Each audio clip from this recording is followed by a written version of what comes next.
Hi and welcome everybody. My name's Jenica Heim and I'm the Education USA Advisor to Canada. Education USA is a US State Department funded organization, and as such we provide accurate and unbiased information to students all across the world on studying in the United States. I'm here in Canada, but there's centers in over 170 countries worldwide. A couple of people are actually on today from those centers, Lurka from Peru and also the Guadalajara Center. So if you are from a different country, this particular presentation today is going to be very general, so feel free to stay on because this information is going to be helpful for almost everybody. But if you're not from Canada, please feel free to reach out to your local Education USA Center using educationusa.state.gov to find where that might be. So we do this monthly here in Canada, where we have a webinar on a timely topic that's of importance to you. So please join us on a monthly basis for our great presentations. And a lot of times we have experts come on and help us out with those presentations. So I know some things about the Common Application, but Maya Hoffman knows a lot of things about the Common Application. So today we have Maya from Pacific University. She's an international admissions counselor there. And a couple things about Maya. She has a master's degree in international development and service. She has been an international student and traveled to many different countries. She's worked at several NGOs working abroad on higher education projects. And she previously worked in international student services. So she definitely brings a global perspective to our presentation today. So help me in welcoming Maya. I'm going to go ahead and turn it over to her for this very interesting presentation on the ins and outs of the Common Application. Hello everyone, and thank you so much for giving me this great opportunity to talk to you guys about something I deal with on a daily basis, and something I really want students to understand, because when they have a better understanding of the Common Application, it helps me as a reviewer as well as you when you're actually filling out all the forms and getting ready to study in the US or other places around the world. Okay, so I'll go ahead and get started, and if you have any questions, just type them in the chat box and I'll try to get to them either throughout the presentation or at the end. So today our presentation is called Unpacking the Common Application.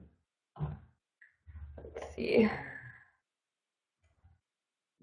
So today's goals, we want to better understand the Common Application, who uses it, why it's used.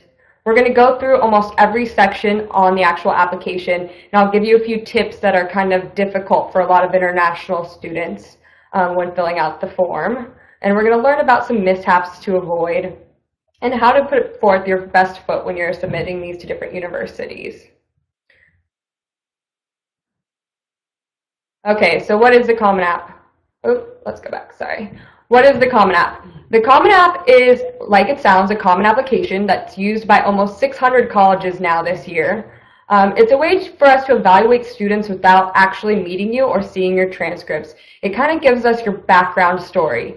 The key thing with the Common App is we want to know everything about you that we can off paper. We want to know what you do for fun. We want to know about your family, so we can have a better picture and better know if you'll be a good fit at our institutions. This is a really big benefit to you because this application allows you to explain your story to us, all of it, rather than us just looking at your grades. It also allows you to apply up to 10 colleges with one application, so it saves you a lot of time. Okay, so I'm just going to get right into this because we have a long way to go. Again, if you have questions, put them in the chat box. So when you open the Common App, you're going to see a page like this. They just recently redid the website, so it's very easy to use. But you'll see the different people who are involved in accessing applications and filling out the applications.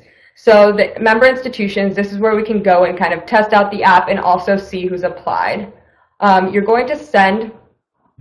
There is a limit at one time. I can double check with that and get back to you at the end, but last year it was 10.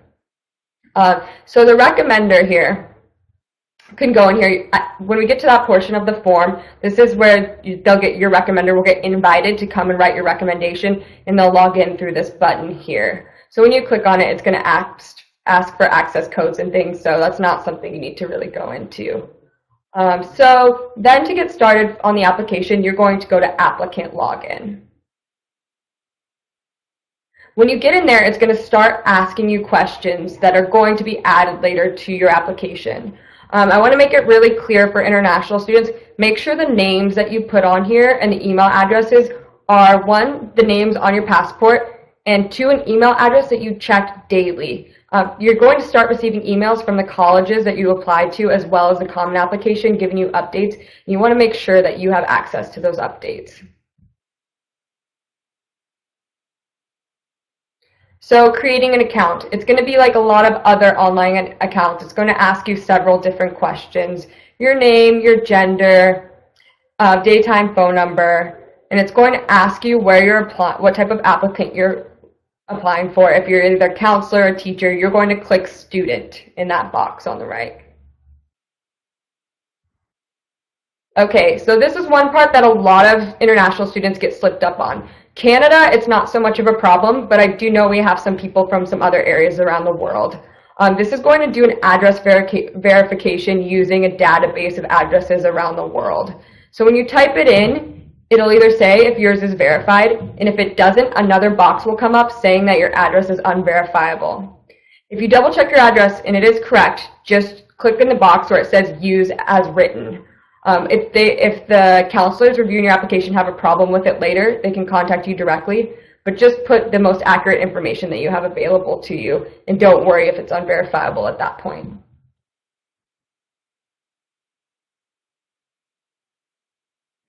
Password. You can put the E here, but when you do start sending in your documents, make it clear to the people doing your immigration documents that you have the E with the umlaut. If you can, or with the points over it. So if you can do it on your keyboard or find a way to do it, definitely do it the way that it has it on your passport. Okay, so here we go. The Common Application. After you log in and put in your email address, daytime phone number, it'll come up with your dashboard. This is a very crucial screen for you and the rest of your college application life. So right now it's empty, so it'll have a welcome notice telling you about the different tabs here.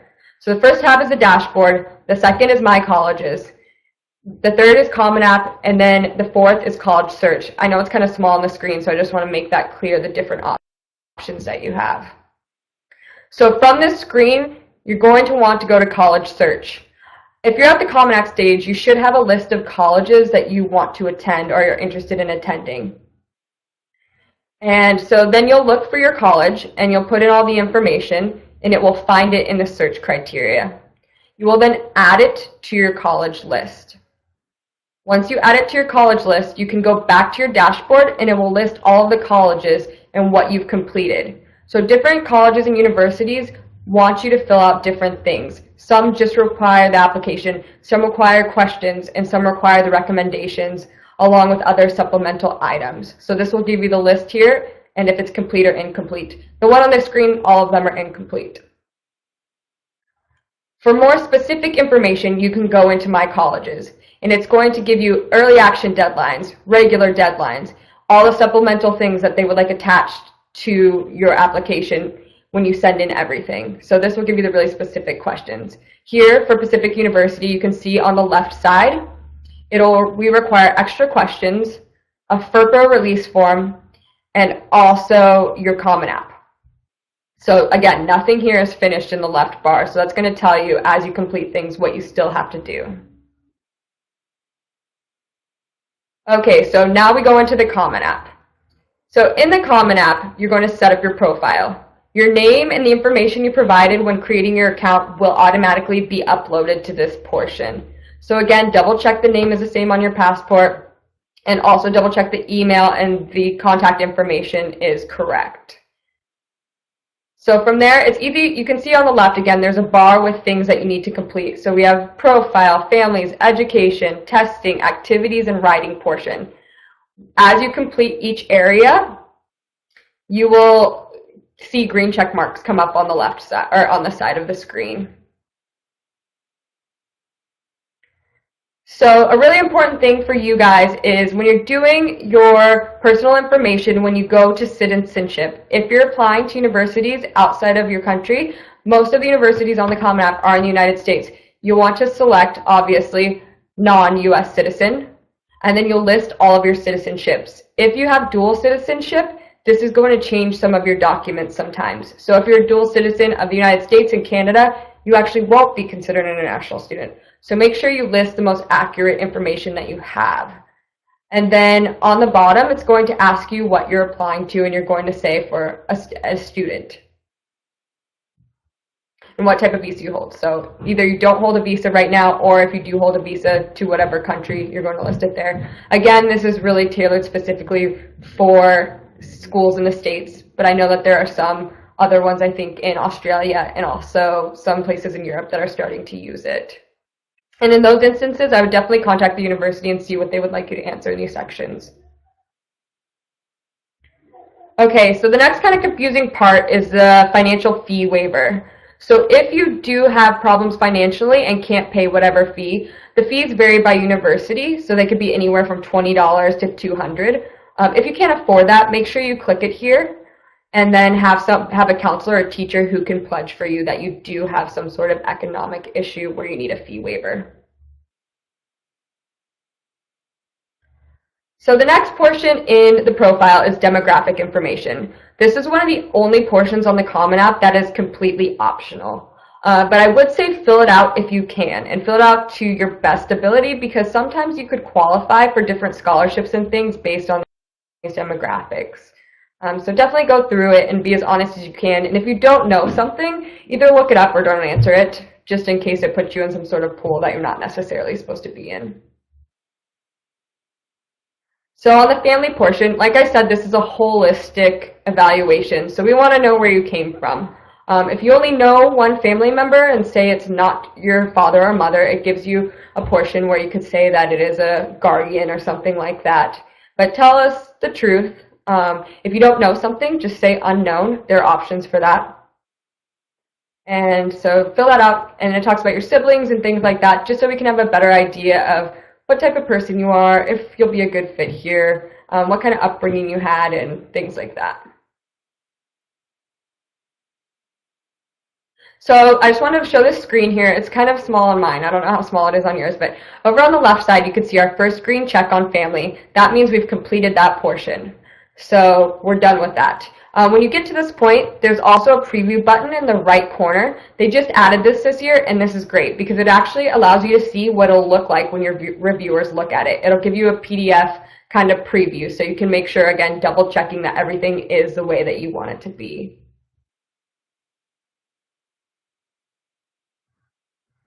So the education portion.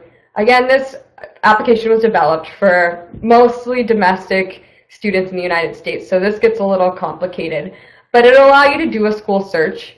And if for some reason, say you went to school in the United States for high school, you can actually search your school in there, and then it'll upload all the information automatically.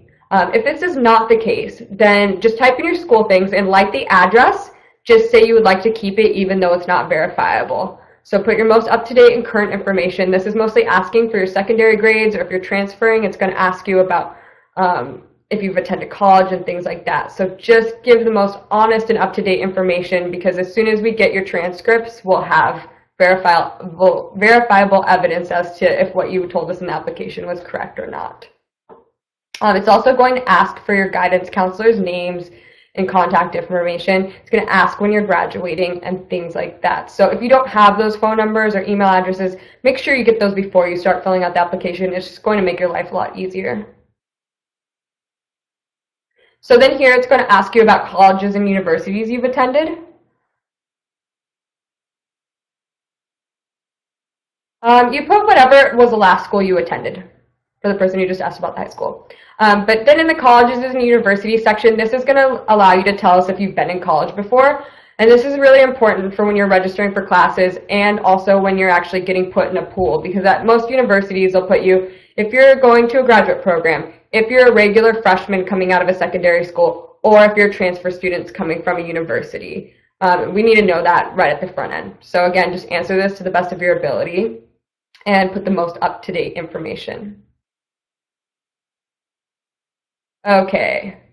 So say a lot of students abroad, and like this is not so popular in the US, and I'm not sure if it is in Canada, but a lot of people take a year off in between high school and going to college. We have to know about that just so when we receive your transcripts, we're not like, what were you doing between this time and this time? Or if something in your life happened where you had to leave school for a period of time, we need to know about it just so all the documents match each other. So look at the education interruption, and if you did take a gap year or if you had to leave school for a certain portion of time, click the reasoning behind it. Then later on you can kind of tell us why if it was something that's kind of hard to explain in an area at the end of the application. And again, if it's not applicable, don't put anything or put no interruptions. Okay, grades and rankings. That will be entered in the part where it asks about your last school. And there, once you get into the application, I wish you could see a figure on the screen, but it'll actually have an area for that. Grades and rankings. So this year they really helped you out because they put many different forms of grades and rankings. Previously, it was only on the 4.0 scale that we use here in the United States. But in Canada, I know a lot of people do it out of 100, so now you can put your cumulative GPA out of 100. This is a guess. Okay, I'll get to the CEGP question towards the end because I'm going to have to make sure what I'm telling you is correct because I haven't actually had to deal with that much or no one's really asked me about that yet. So yes, you can put it out of 100, which is great news. And again, this is an estimate, and do it off your last semester's grades that you actually know. So if you're filling this out mid-semester, don't worry about guessing the grades that you're going to get then. Just worry about what you had last year and things like that. Again, we're going to verify this with your transcripts and other documents, so it doesn't have to be perfect. And yes, doing the summer program in university does count. We just need to know about that. So again, we can know if we put you as a transfer, if you have enough credits, or if you stay as a freshman or whatever type of program you're applying to. And a lot of people get slipped up on the class ranking. So a lot of schools don't do this anymore. So if you don't know your ranking or your school doesn't post anything like that, put none. And don't guess on that because it really doesn't help anyone. So one thing to note. So that'll be the first question on this portion.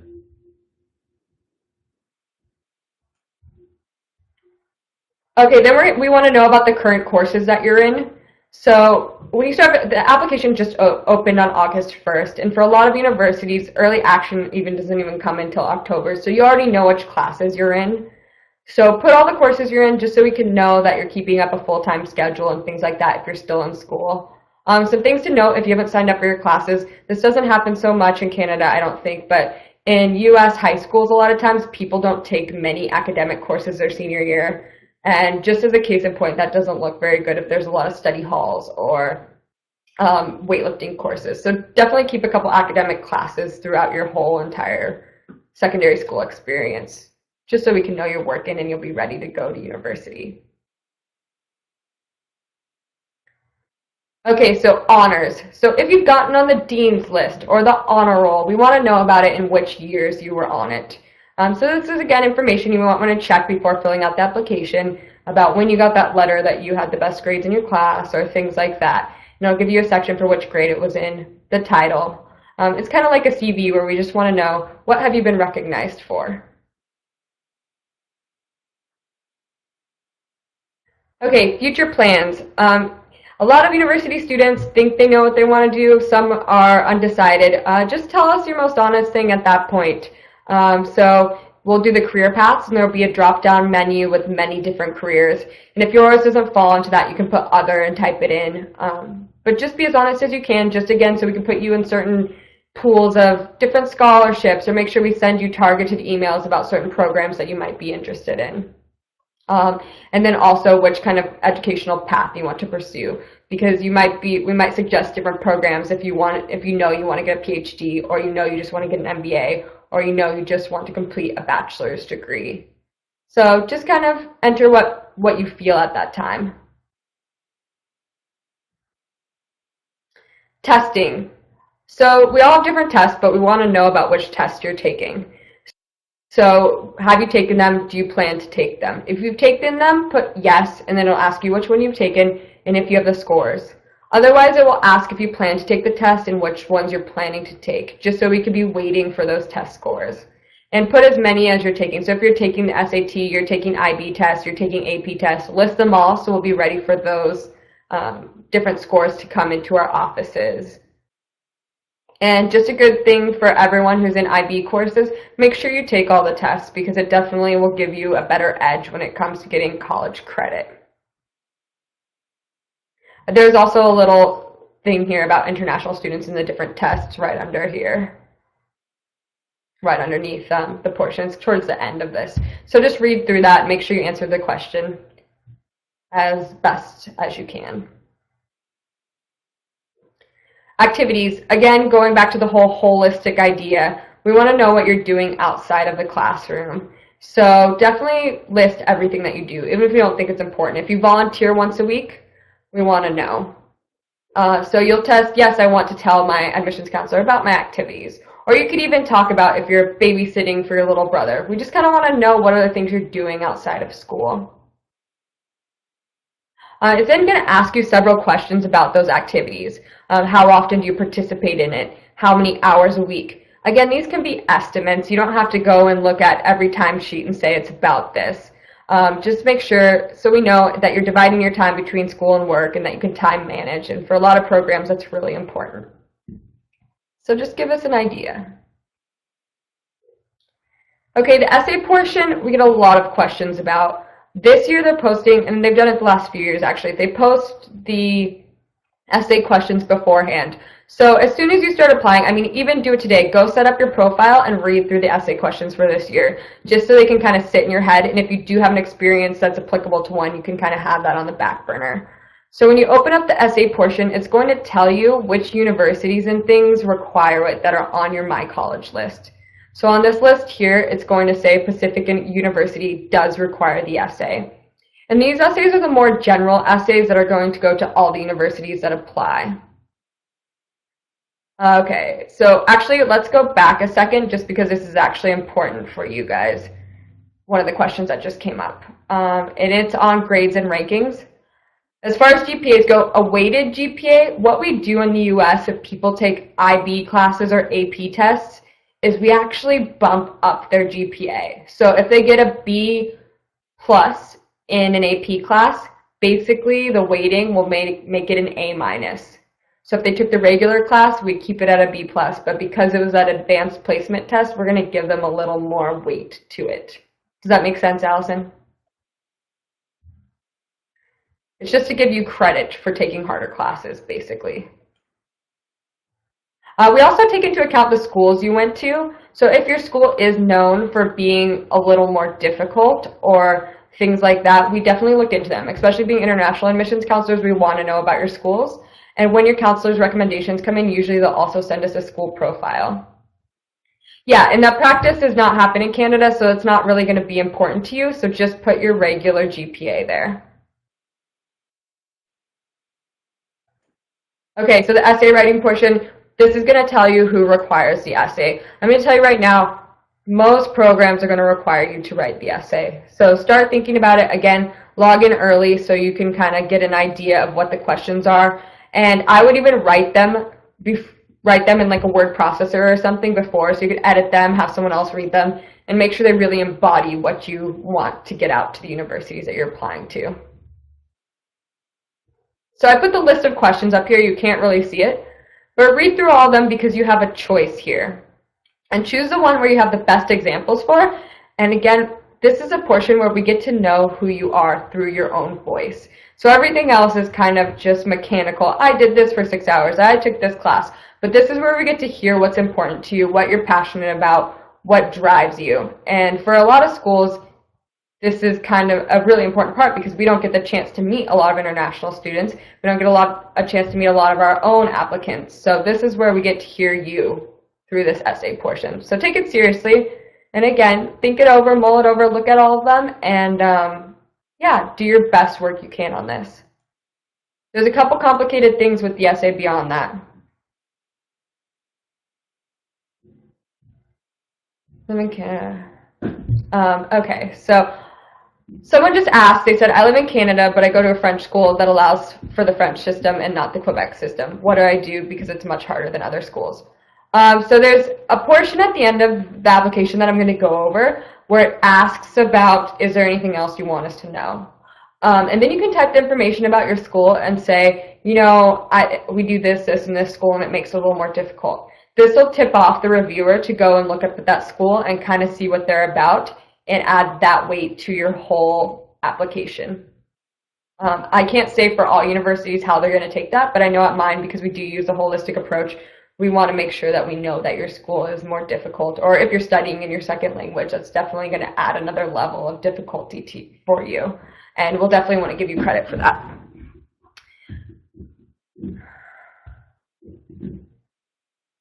Okay, so here we go.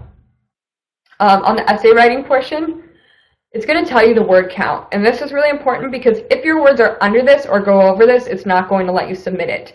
I get countless phone calls from people saying, it won't let me submit the essay, it won't let me submit the essay. It tells you the word count now, so just make sure it falls within that realm. And again, do it in a word processor or something so you know the word count beforehand and are ready just to submit it. When you actually put the essay into this, it's going to take some of the indentations out, so it's just going to look like one big essay. That's okay. It's part of the interface, so it's not something that you have control over. So again, just put it in there, put your best foot forward, because this is how we get to know you. So here, as you can see, I put in my little essay here, and again, the indentations are gone. Don't worry about that. It told me the word count. It's ready to be submitted.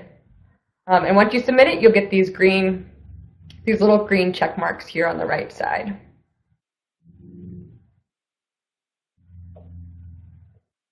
Personal and academic conduct. So you have to be honest with us here, because if we find out later, we won't be very happy. But we're going to ask you, have you been in trouble for plagiarizing or something like that in your history? If you check yes, it's going to give you a little box to describe the situation.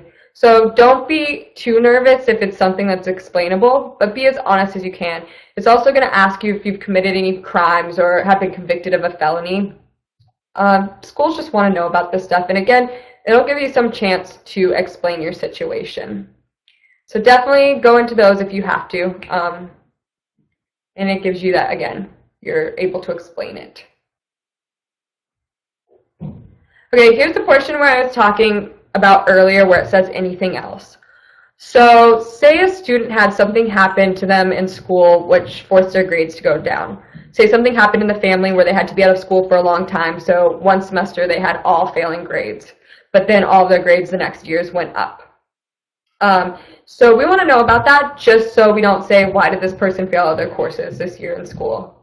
Or if you go to the more difficult school, if you go to the school that's more difficult, right? I go to this type of school, this is what it's based on, so it just gives us that heads up to go and look into that. And a lot of reviewers will already have an idea of this because most work primarily with international students, so they've seen this type of stuff before. But this is your chance to explain anything that you want to explain, or if you had an interruption in school before and it was a gap year and you're doing all these great service projects, you can talk about that there too.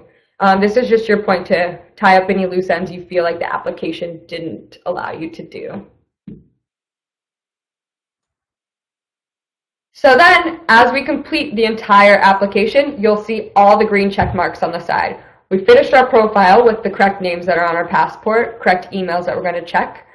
We filled out everything about our family so that everyone has a good idea of where we're coming from. We talked about our education, so we know what kind of grades we got, what type of classes we received, that sort of thing. What tests we're taking. We're going to take all the IB tests as well as the SAT, TOEFL, GRE, any of those things.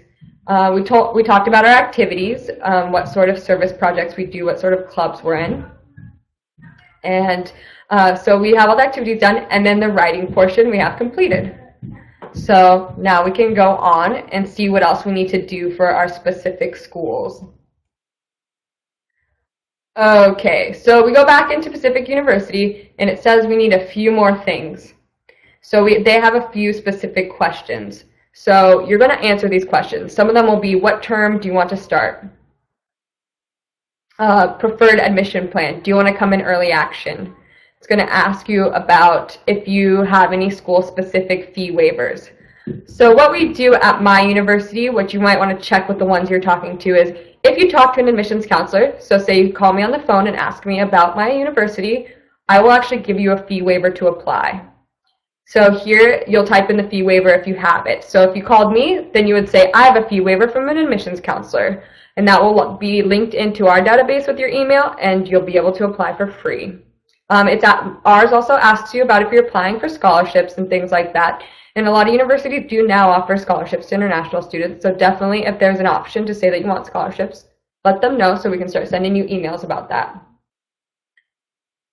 So then the next part, okay, I'm just going to answer this question real quick on the side. Can we submit additional documents like summer programs or online certificates? This is going to be on your transcripts. So you can write it in that ending part too if you want to say, I took a summer certificate program in this. But there's not actually a portion where you can really upload these documents right now. Because usually universities will want the official ones, which have to be uploaded by the university or the program that you were in.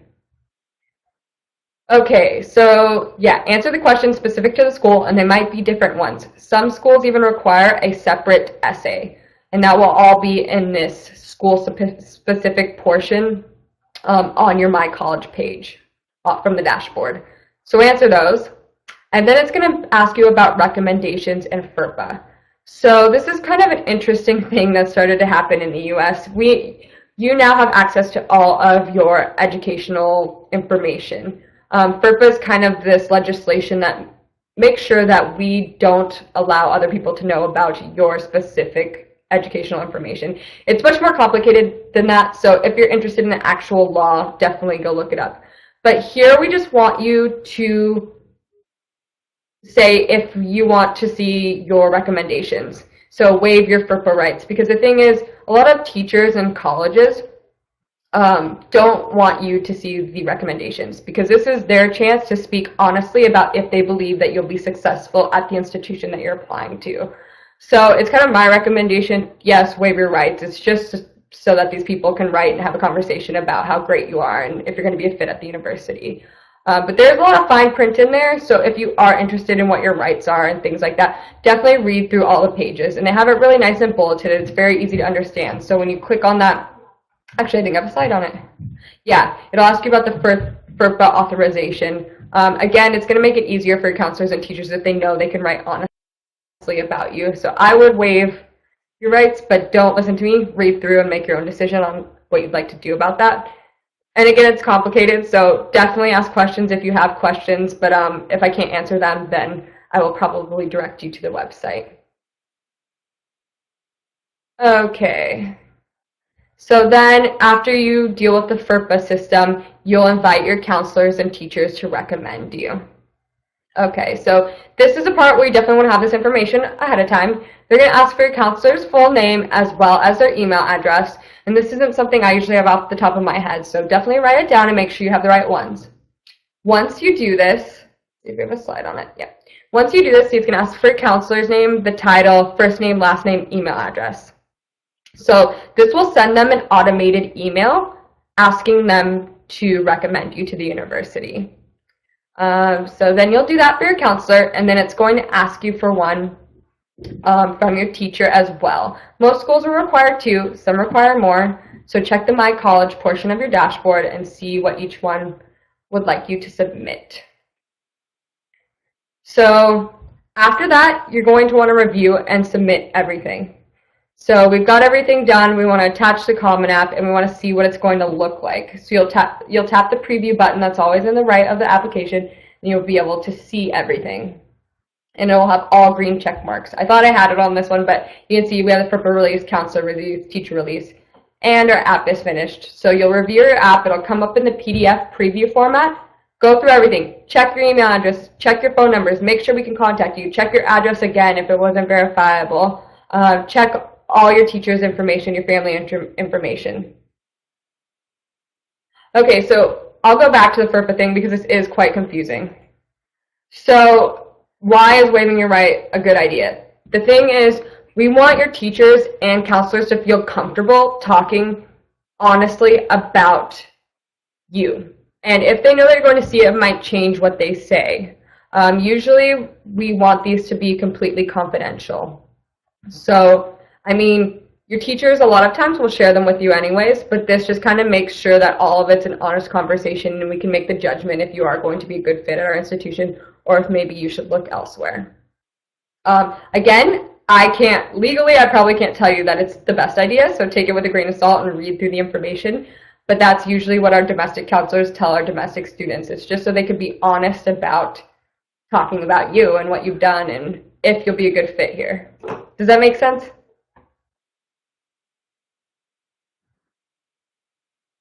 Okay. Okay, so back to reviewing and submitting. Review everything, review your essay, double check it, have someone read it. Because once you submit your information, you cannot go back and change it. So this is kind of a hit or miss thing. The good thing about this application is you have the time to read it over, you have the time to review it, so do it. Okay, I have a question. Is the counselor referring to guidance counselor or someone else? This can just be someone who's helped you through the process. At a lot of high schools here, we have a guidance counselor or a college counselor, and it could be either of those. Someone who just kind of is there to, who knows you, knows your ability, maybe not in the classroom, but outside the classroom.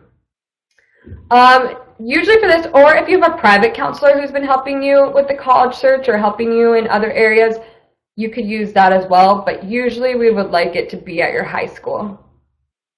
But again, you can contact the institution because it's kind of an institutional preference, but it should be someone academically connected to you. What additional recommendations required to? Okay. Submit 3 if you have 3 people who can say great things about you. Usually the universities will only read 2 of them, but if you have 3 great ones and they have to choose, that's even better.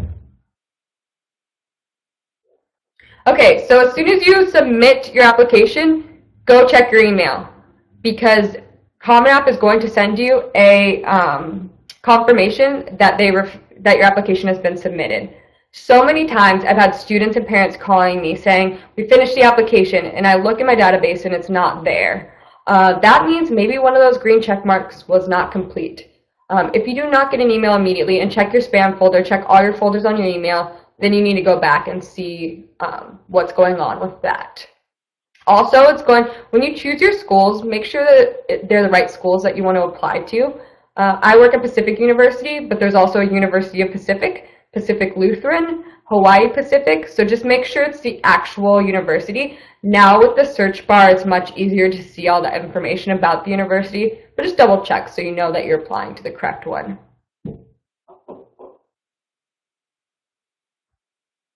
Okay, someone just asked about the fee waivers. That's an institutional thing. So I know for mine, we do it if you have a conversation with us, or if you come to a campus visit or something like that. But just call and see if there's anything available if you want.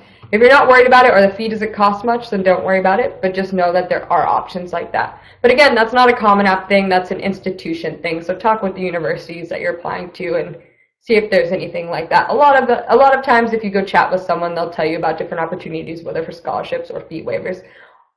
Again, that's not a promise for all of the applications, but some of them do that. And that's something you should be aware of. Okay, tips and things to remember.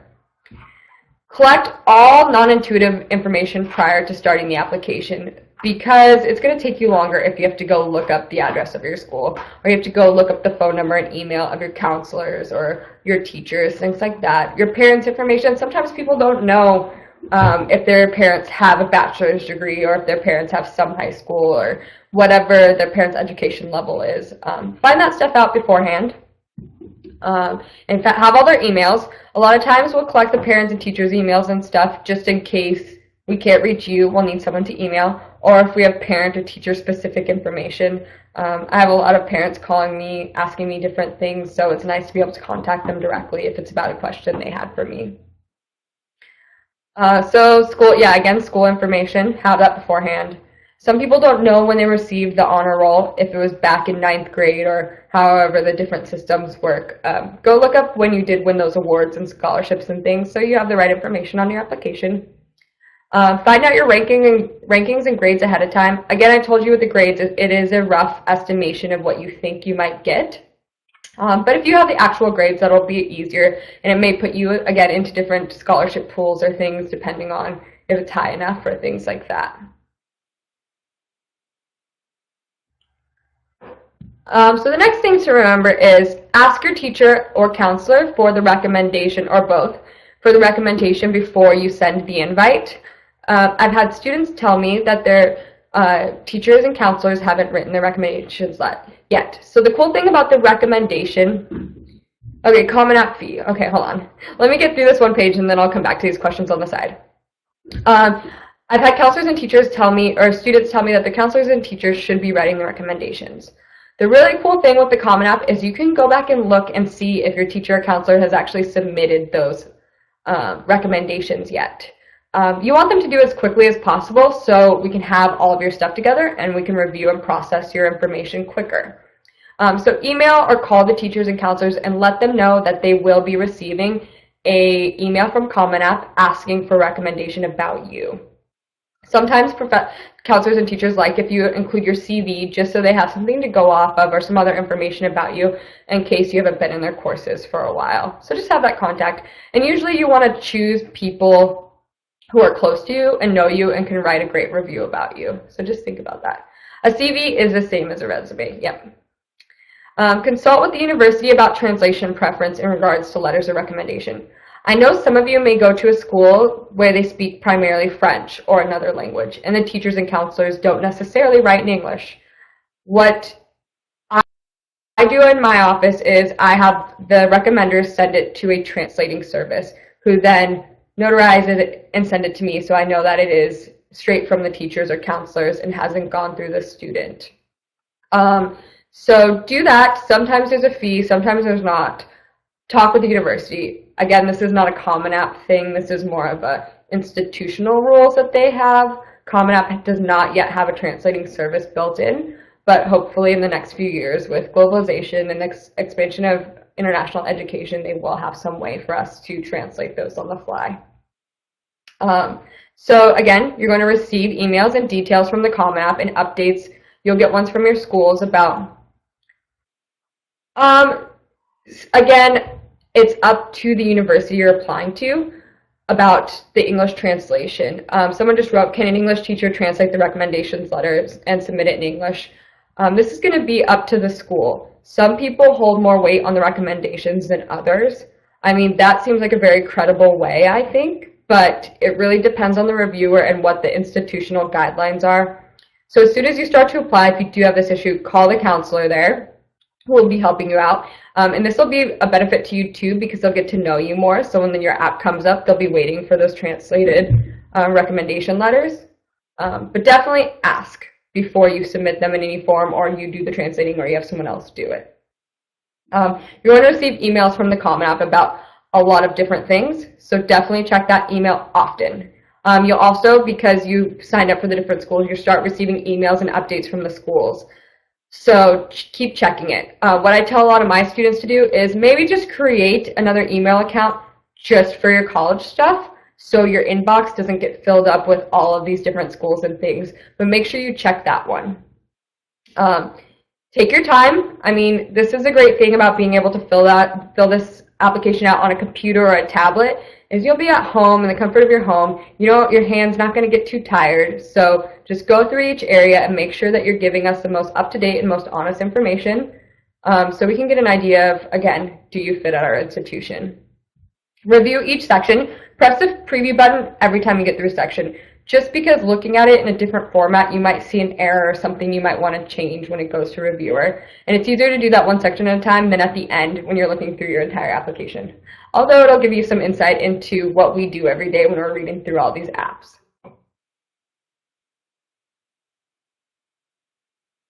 Okay, so we're getting through a couple more slides. Some more tips and things to remember.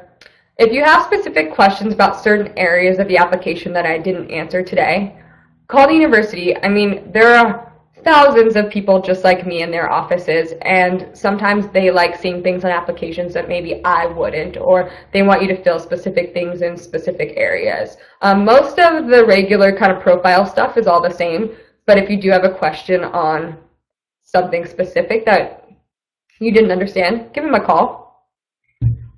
Take your test early so that you can take them more than once. A lot of schools in the U.S. will take your highest test scores, so you have the opportunity to either get higher scholarships or just it might put you above other people if the program is very competitive. Update your contact information. If your contact information changes after you submit the app, so say you move to a different apartment or your phone number changed, you can no longer do that in Common App if it's not going to go to the schools. So call the institution and say, hey, the information I submitted on my application has changed. Can you update it in your system? And usually it's really easy, and anyone in the office can usually do it. And make sure it's all accurate with the information you're going to submit for your visa and immigration documents. It makes it easier for everyone if everything matches. Again, like the names, so we don't have to go digging, saying some of my students have nicknames, and if they put their nickname on the Common App and then I see their passport, I won't necessarily know that they go together. I talked about it a little earlier too. Write your essays in a word processor first so you can spell check it and edit it. Have someone else read it. Just make sure it's your best foot forward. I mean, again, like I mentioned, this is a really important part because this is where we get to know you and understand your circumstances. So, you finished the Common App. You're ready to go to school. I am open for some questions here. I think I got to a lot of them, but let's see. Common App is free, right? Yes, Common App is free. It's just sometimes the institutions have like a fee, a reviewing fee. And I mean, this would be the same if you're filling out paper applications or university-specific applications. A lot of times you do have to pay to, at least this is in the United States, you have to pay to apply. And the schools actually, I mean, it's a nonprofit, so the schools also pay into it, the students pay into it. It's kind of just for the betterment of the holistic review. So that's why they'll ask you for a fee. Any other questions? Okay, if you're applying to test optional colleges, should you enter test scores on Common App or only send the... Okay, if you have the test scores already in, put them on the Common App, but you also have to submit your official test scores through whatever mechanism, if they email it, mail it, or they call in your scores. So it's going to ask you to submit it to each school. You have to submit it separately to each school. You can't just say submit all, because like I showed you, a lot of schools will have school-specific requirements.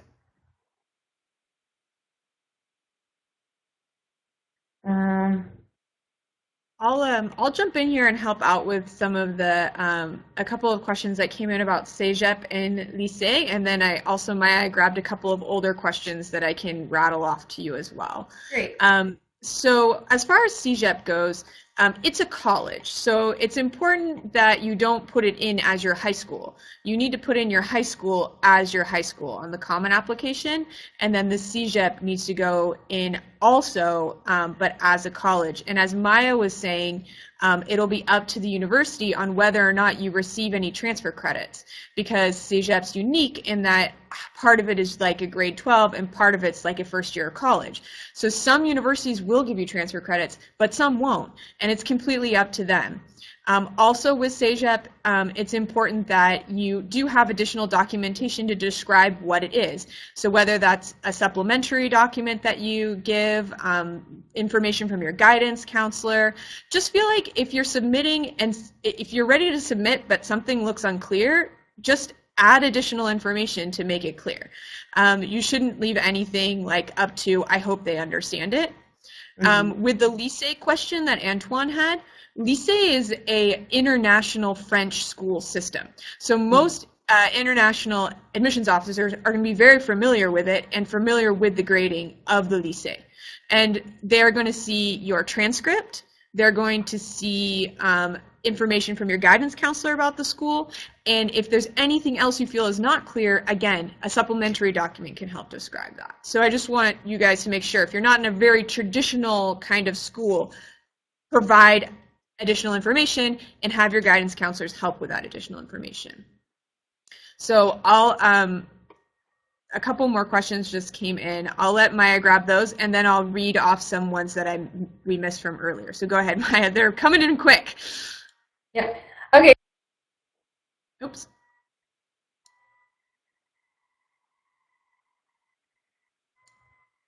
Okay. Sorry, I muted your microphone. I meant to mute mine. Go ahead. Oh, it's okay. Okay, so for the one from the counselor that asks if you will be able to see if they agree to the FERPA release, it will tell you that in your invitation email if this will be confidential. Sorry, the word slipped my head. If it will be confidential. So you'll definitely have access to the information before writing your review. Let's see. If you're applying for athletic scholarships, is there a spot that I need to do that? Okay, on that, you definitely want to include your activities, that sport. And then when it asks you for additional information, say, I've been talking to a coach or I'm interested in athletic scholarships. Usually if you're going for a scholarship, you've probably been in touch with the coach already, and they will have hopefully given that information to the admissions officer. Can you tailor your Common App, enter standardized test scores when required, but for test optional school, omit them? I would say for test optional schools, if you've taken the test, put it there. If they don't care if you take them, it's not going to hurt you. But you're not going to be able to change it, at least the kind of testing portion and the profile portion for each specific school. I'm not looking for transfer credits. It's just recommendation to be. You have to submit, okay, we just want all of your transcripts. So from what I understand, the CJEP is kind of like dual enrollment or something like that. We need all of those transcripts. Yeah, we just need to know everything you've been doing for what would be termed high school in the United States. And if you've taken college, just so we can make sure you get into the right courses and your grades are evaluated correctly. Yeah, so CEGEP is in Quebec. They graduate high school at grade 11, and then they have like a mandatory college for grade 12 and first year university. Great. Yeah, so we have a lot of different programs like that. I've heard of that one. So yeah, we still need those because we might get, like Jenica mentioned, we might give you some sort of credits for those. We might not, but we still need to know what you've been doing for your high school career or your secondary school career and your college career if you're applying as a transfer student. Okay. For your transcripts, you'll usually ask, it depends on which school you go to, but guidance counselors can usually help, or the administrative office at the high school or university that you've been attending. And a lot of times, I don't hear a lot of them put it on the website now. If they have a website, we'll tell you how you can get your transcripts. Yeah, and usually if you're doing secondary education, there's a way to request them, and they might give it to you sealed, like with a seal on it or a stamp on it, and that's fine. You can submit them yourself in a sealed envelope. Mm-hmm. It just has the stamp or whatever on it, and then some schools also mail them to us directly. And if you do have questions on that, again, I wish I could say for everyone it's a certain way, but definitely check with the institutions.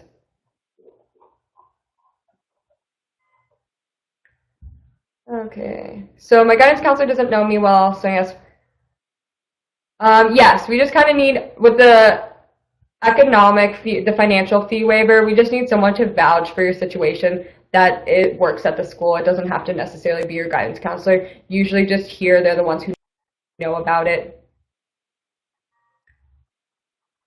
If your transcript is in a different language, you do have to have it translated. We have certain organizations and corporate companies that we go through for that translation service, and I'll tell my students, but ask the university because people have different preferences on who they like it to come through. But usually if you're applying to a U.S. institution, unless they do their translations in-house, which most do not, check with them who they want it to go through. All right, and then there was a couple of questions that were missed that I'm going to do, and then we'll wrap up. So Jim had asked, why does the parent's education level matter on the application? So it doesn't, I mean, for some schools it matters more than others. It's just to give us an idea of your background and if you have experience in the college application process. In the United States, we have a lot of first generation college students, and we understand that things are more difficult for them because maybe their parent didn't go through the process. So that's why it's kind of important just to give us an idea of who you are. Again, there are areas where you can choose to disclose information and choose not to. So definitely, don't, if it's uncomfortable for you, don't feel pressured, but it just gives us a better snapshot of who you are. And another question, if you have any accomplishments that happen after you've submitted your applications that you'd like the admissions officers to be aware of, how can you submit that? Additionally, if you have other marks or grades that come up afterwards, how would you submit those? Okay, we want to know all about those accomplishments. So email whoever is your admissions point person at the school. If it's a big university, you'll still have someone or an office that deals with that. So find out who that person is before you apply so you know who to contact. And then for the grades, we're going to ask for your official transcripts when you've completed your secondary school or the term in college that you're finishing. So those will come up anyways. They usually won't even advise you until we have your final transcripts in anyways. One just came in here in Mexico. It is typical that most high school students don't have counselors. Who else can help with students with transcripts? Probably an administrative person or a teacher or a principal. We understand, most international admissions counselors understand that everyone's situations are different and sometimes very different. So as long as you're upfront with us about those differences and who you're choosing, we'll usually be flexible when it comes to that. So Common App is a background into info filler, and the specific school has specific requirements. Yes, when you go onto your dashboard, it'll have My Colleges, and when you click on the My College page, all the universities that you've listed that you're interested in will have what they specifically require, whether it's an extra essay, extra questions, waivers, different things like that. If the guidance counselor isn't familiar with you, can you ask someone else? Again, yes. I mean, for me, I'll take 2 teacher recommendations. This is just a general rule for most universities that opt into this. But if you want to write your counselor, you want to talk to someone at that university and say, hey, I have 2 teachers who know me very well and they're both in my discipline, can they write the recommendations? Sometimes they'll allow that to happen. Okay, the accomplishments in the Common App on the education portion, if it's something to do with academics, it will have a place for honors. If it is not academic and it's in a sport or something, you could put that in the is there anything else portion at the end. Or in the activities portion, you could put football, and then if there's a comment, you could put 1 national title or something like that. And then I just had one more question that I promised I would help someone get to. So if a student has particular accommodations that they need, maybe testing accommodations or other classroom accommodations, is there a place for that in the Common Application? And if there's not, is it something that you should be disclosing within the Common Application? There's not a portion for it. I mean, there really should be. But you can put it again in that ending part if you want all the schools to know about that on the front end, or you can contact the institutions that you're really interested in and say, do you have programs that deal with this specific issue or have programs that facilitate this? You'll probably want to research that beforehand anyways and make sure that the schools you're applying to fit your needs in the first place, and be in contact with someone there just so they could kind of code that when your application comes in. All right, and so we're hitting the end of the time. Everybody still has so many questions. I think what's important to know is that I'm still available for if any of your questions didn't get answered, feel free to forward them to me, and we can loop Maya in if it's a question that I think she can better answer. Also, many of the questions you have are going to be best asked to the universities that you're applying to. So some of your questions are great ones to bring to the admissions officers of the schools on your list. And so, yeah, so for John's question, I think that was pretty much addressed, but you definitely want to list all of your achievements. Any achievement that you've had since grade 9, you should be keeping track of. If it's student athlete award, if it's like you had anything that says the best fill in the blank, it should be somewhere on your application. all the stuff that maybe seems silly at the time is actually really important. Yeah, and that's like, for us especially, we have a lot of different scholarships and things. We have one in robotics and one in forensics, so definitely list those things because not a lot of people do those, and if we see that on your application, we can send you the information on those opportunities. And even if you had like the best attendance record for an entire school year, maybe for you that seemed kind of silly, but it actually means something. It shows that you cared and you went to school every single day. So all of those things actually are meaningful, and even if they're small things, it can show a quirky or interesting side of your character if you got you built the tallest robot or whatever it is. So thank you so much, Maya. Let's all in the chat, please thank Maya for her time. She was flying through. She made it through every page of the Common Application, so that was a feat in and of itself. So thank you for that. And then I like to take this time to just remind you to connect with me. So if you're filling out the Common Application right now and you need a little extra assistance, that's what Education USA is here for. We're free service, so there's no reason for you not to reach out to me. My email's here on this slide, ottawa@educationusa.info. Please reach out to me through social media. We have daily tips on Twitter, Facebook, all that good stuff. And then, of course, go to upcoming fairs in your area. The next one that Education USA is going to be at is the Study and Go Abroad Fair, which is coming to 5 cities in the fall. So you can meet me in person there in Ottawa and in Toronto, or some of my colleagues in the other 3 cities, and ask me questions in person. And you can also meet whichever admissions advisors are going to be around for some of the US universities. And that's a really great opportunity. Thank you guys so much for attending today. It was a really full house. We appreciate your attendance, and we look forward to seeing you next time. Have a great day. Thank you again, Maya. Bye.